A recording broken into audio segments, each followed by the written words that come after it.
We heard this Prema Mudita Manasakaho in the voice of Bhagawan himself. And as we played, we heard him sing along.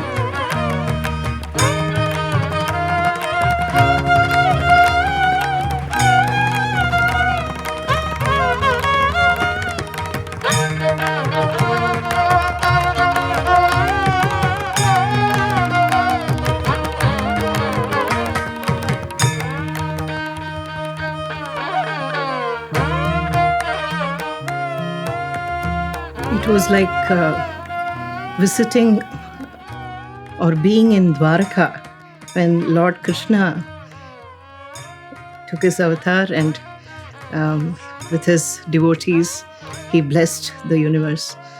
Just the same way today, I felt Swami's presence when we looked at the Jula.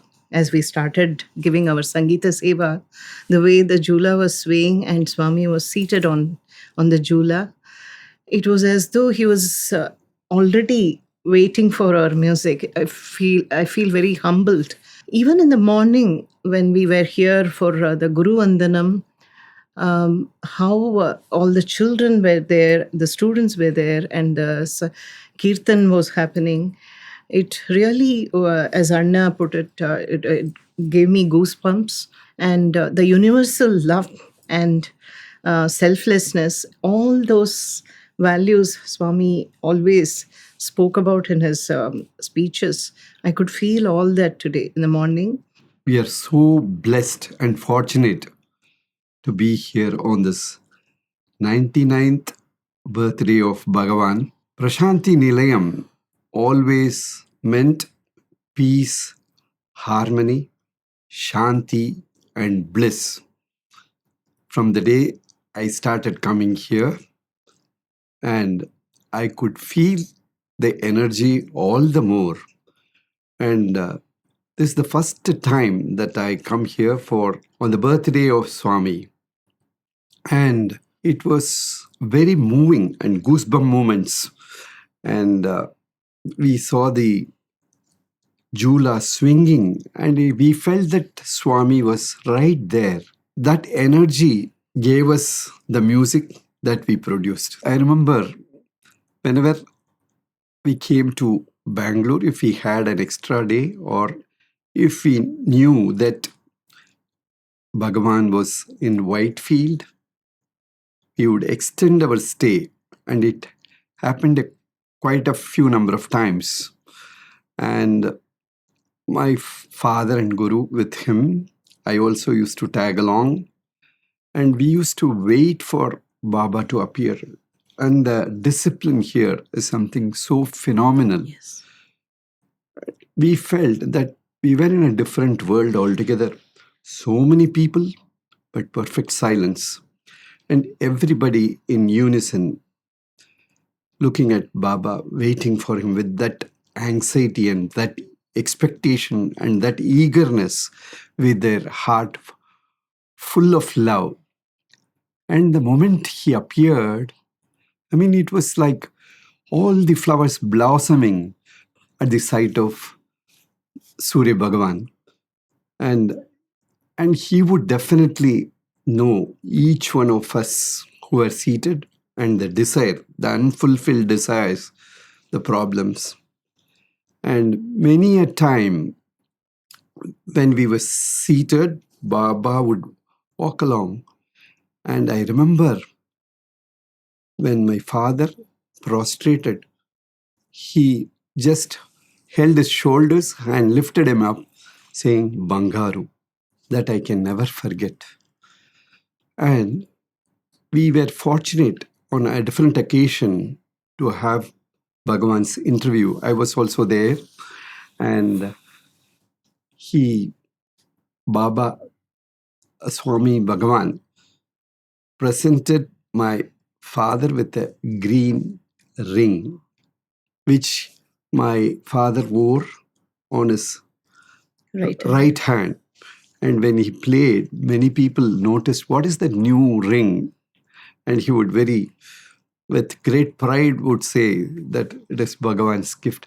And he felt every time after his visit so energized, and he felt very totally at peace and becoming more creative.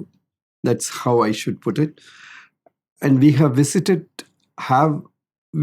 had Baba's darshan not only here but in Abbotsbury, in Chennai, and once in Kodaikanal, and on another occasion at Shankar Netralaya when Swami visited Shankar Netralaya. We were there, and we were so lucky that every time I went along with my father, Baba would always spot my father with a smile, and he would recognize, and he would give something, some blessing, some form of blessing.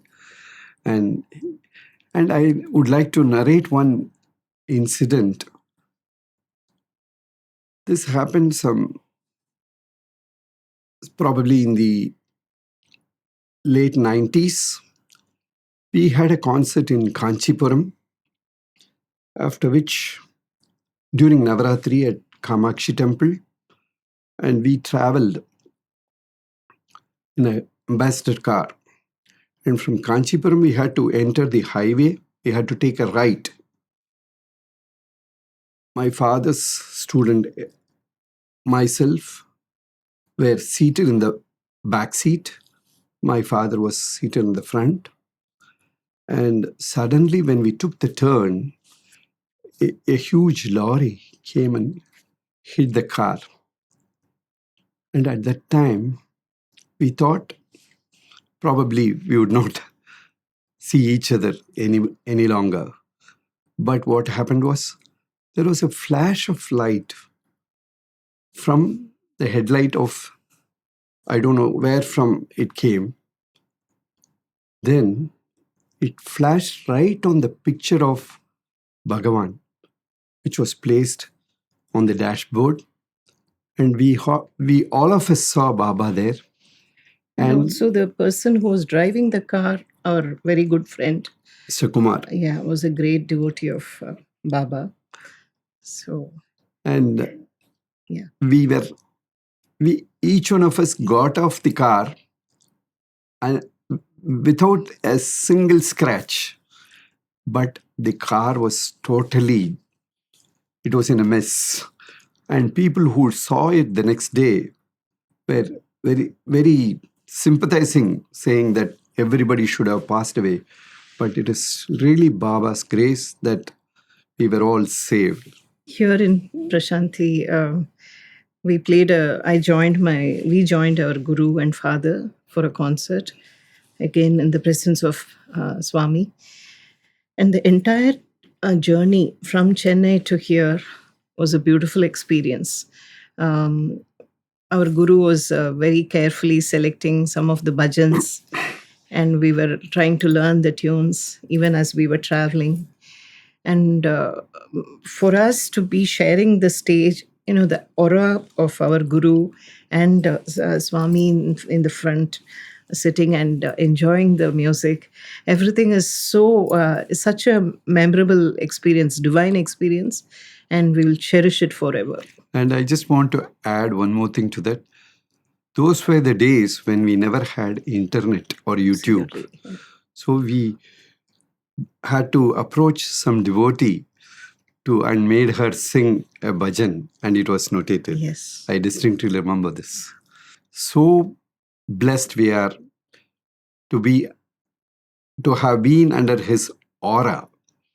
And with a smile, we can never forget his smile and the care and love with which he immediately connected. And I remember Swami visiting Ramachandra Convention Center in Thiruvanmiyur when Maharudram was conducted. And I had an opportunity to play before Swami. And I offered him a rose, and he accepted it with a smile and gave me a pat. Those things are very precious golden memories. And I know that you also performed in the Divine Presence of Bhagawan in 1997. It was the World Youth Festival. You were also young, and your music also really struck a chord in the Yes. hearts of the youth who had gathered from all over the world. Do you have any memories of that event? I remember the artist Pandit Ullas Babet and Vidwan Ramesh was on the mridangam. I don't remember the tabla artist. And we were very fortunate. Swami sat throughout the concert just before us. He was enjoying. And it's a sight to behold. As the son of a legend, you too are a legend. But at the same time, life is not smooth for anyone, uh, be it a king or be it a pauper.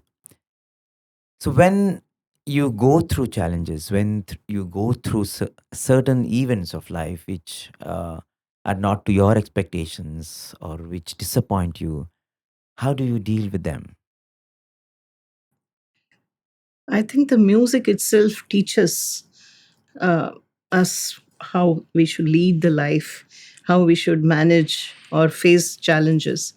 Because as I mentioned earlier, the Bani itself is a very pure Bani, and it needs a lot of patience and perseverance to take it forward in a way that we have been doing. So that grit and that sincerity also helps us to face other challenges when we face difficult times. Um, that way, music is our guru, and it gives us, we draw strength from music, and we give back what we draw from music, the same energy back. Like the green car, we draw the energy. And violin itself is a very difficult instrument. And to be in a lineage with the genius father, it's all the more challenging. Yes. So you keep doing what you ought to do, then everything, recognition and anything will follow you. That is the mantra. You mentioned about the violin and music giving you the strength to carry on what you're doing. Can I ask you, while you have uh, learned the violin and you have enthralled people through the violin, what has the violin taught you? Violin is a tongueless instrument which sings, which speaks.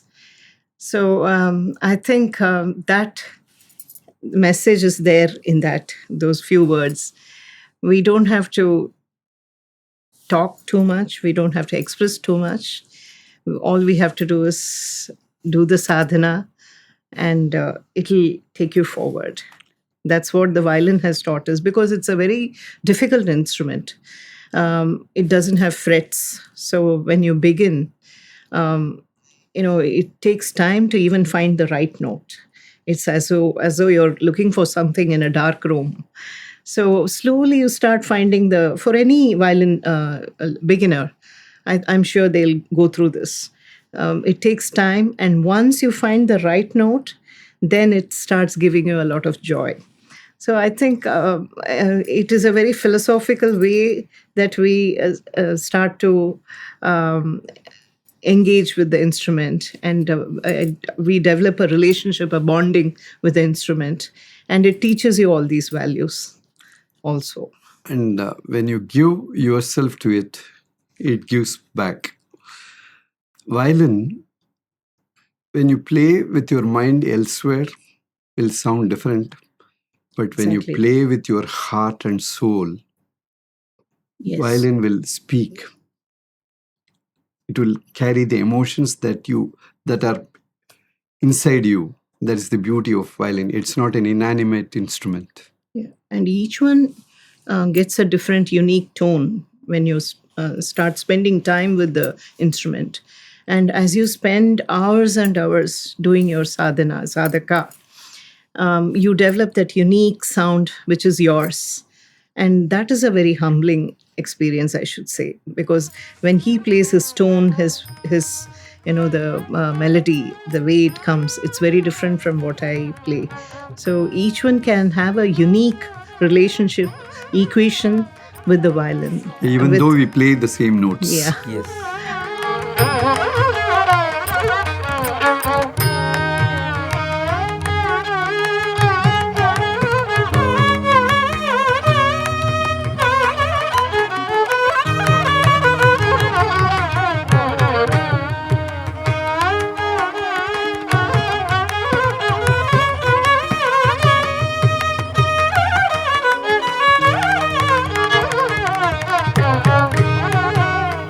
I honestly felt Swami was calling us.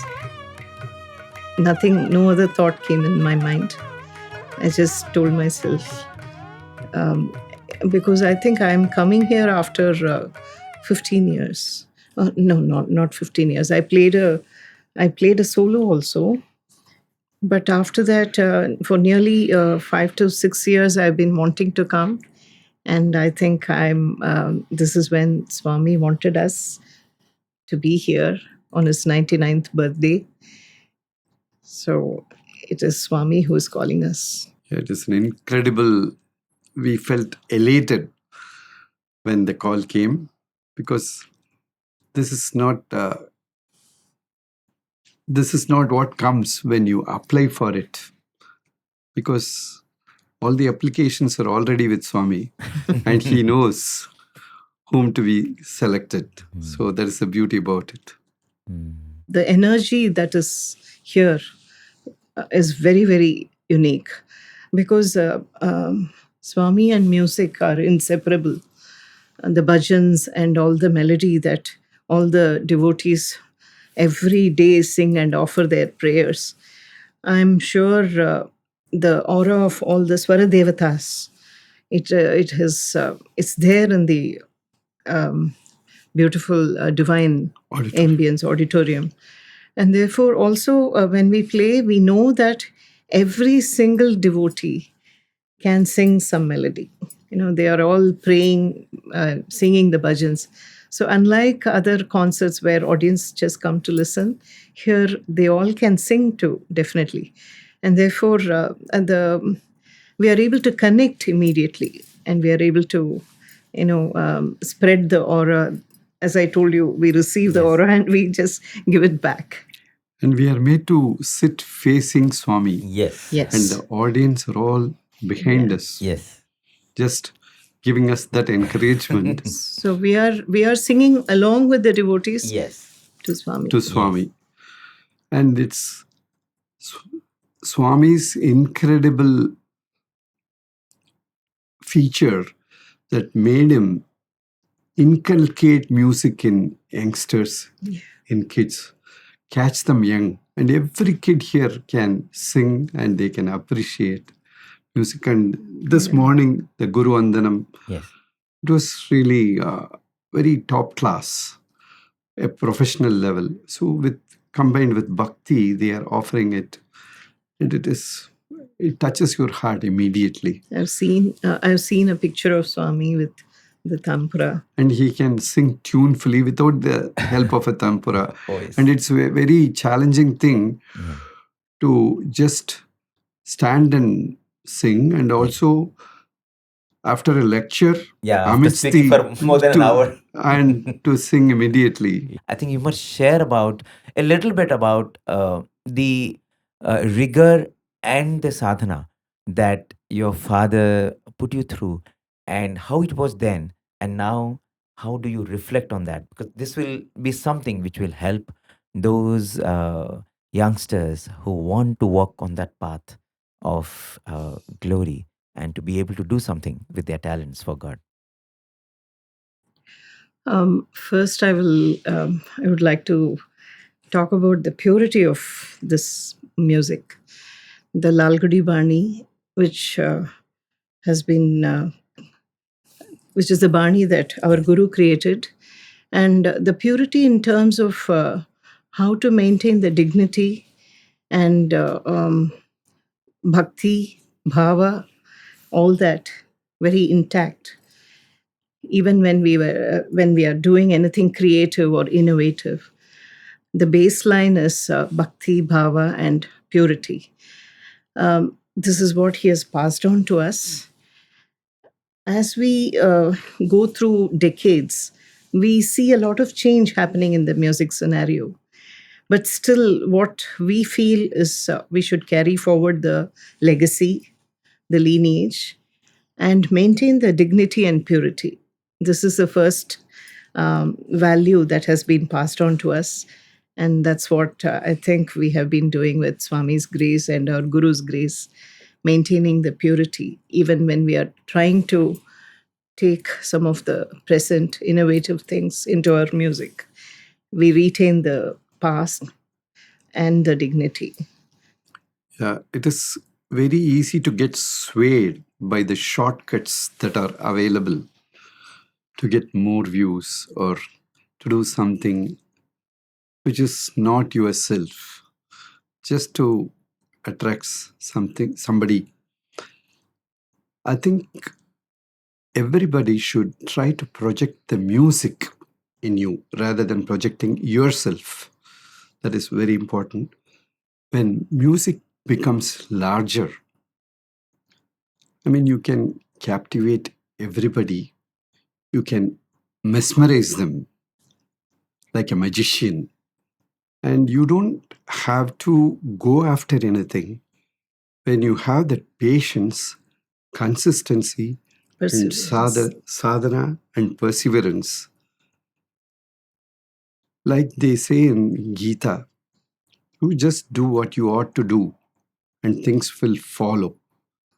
That is what each student of music should understand. A consistency, sadhana, and perseverance in music, then other things will automatically follow. So really, so much to learn from you. Thank you so much for Thank you. spending your Thank you, time. Sign off. Sairam. Sign off.